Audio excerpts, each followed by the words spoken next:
Hello dear students, welcome back to my channel physics SPC. Alternating current का एक question. In a series LCR circuit, inductance, capacitance and resistance L, C और R respectively, they are connected in AC source voltage 220 volt and frequency इतना।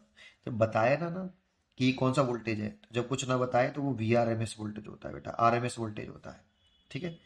अच्छा, the approximate value of current, अब इसमें भी नहीं बताया कि कौन सी करंट है, तो वो I R M S current होती है सर्किट में। ठीक है। इसे वर्चुअल करंट या रूट मीन स्क्वायर करंट बोलते हैं। तीनों सीरीज में करंट सेम होगी, है ना। देखो V R M S voltage दे रखा है आपको। I R M S is equal to होता है आपका V R M S upon Z. Z निकाल लीजिए बस इसमें आप। तो जेड कैसे निकालें? तो जेड इज इक्वल टू निकालने के लिए फॉर्मूला होता है एलसीआर सर्किट का, R square plus XL minus XC का होल स्क्वायर। लेकिन सबसे पहले अब हमें एक्सएल निकालना पड़ेगा। तो XL is equal to L omega. L की वैल्यू दे रखिए, देखो 100 इंटू 10⁻³ और ओमेगा लिखते हैं 2 पाई फ्रिक्वेंसी। तो 100 इंटू 10⁻³ इंटू, देखो एफ दे रखा है 50। 50 इंटू 2 करोगे तो 100 हो जाएगा, 100 पाई। और देखो दो पावर और दो चार पावर हो गई, तो ये 10 पाई बचा बेटा। इतने ओम हो गया। एक्स सी निकाल लो ऐसी, 1/ओमेगा सी, तो 1/2। ओमेगा की वैल्यू 2 पाई एफ, तो 100 पाई आ रही थी, तो 100 पाई तो ये हो गया।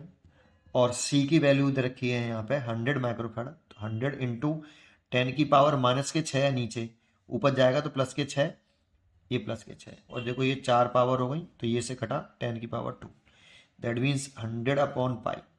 और थोड़ा सा यहाँ लॉजिक लगाइए। देखो पाई की जो वैल्यू, इंटीजर टाइप क्वेश्चन है, अप्रोक्सीमेट वैल्यू निकालनी है, तो पाई की जो वैल्यू होती है वो √10 होती है। तो इसीलिए अगर हम यहाँ पे पाई इसको ऐसे लिख लें 10 इंटू 10 डिवाइड बाई पाई, तो इसकी जगह पे हम लिख सकते हैं कितना, पाई स्क्वायर, क्योंकि पाई स्क्वायर की वैल्यू 10 हो जाएगी आपकी। तो 100 पाई स्क्वायर अपॉन पाई, और पाई से पाई कट गया तो 10 पाई। देखो अब एक्सएल और एक्सी दोनों बराबर आ रही है, दिख रही है, तो ये रेजोनेंस सर्किट हो गया। क्योंकि यहाँ एक्सएल और एक्सी बराबर रख देंगे तो जेड आर के बराबर आ जाएगा, जेड आर के बराबर आ जाएगा।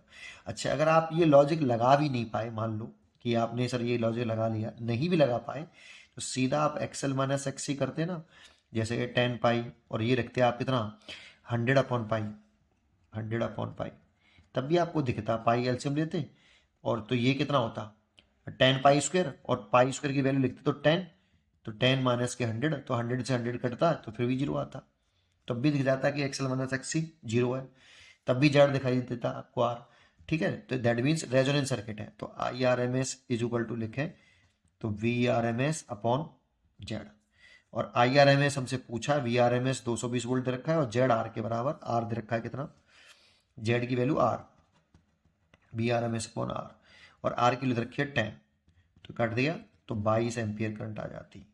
तो आई आर एम एस जो करंट है root mean square current 22 ampere. तो भर देंगे, पढ़ते रहिए और खुश रहिए।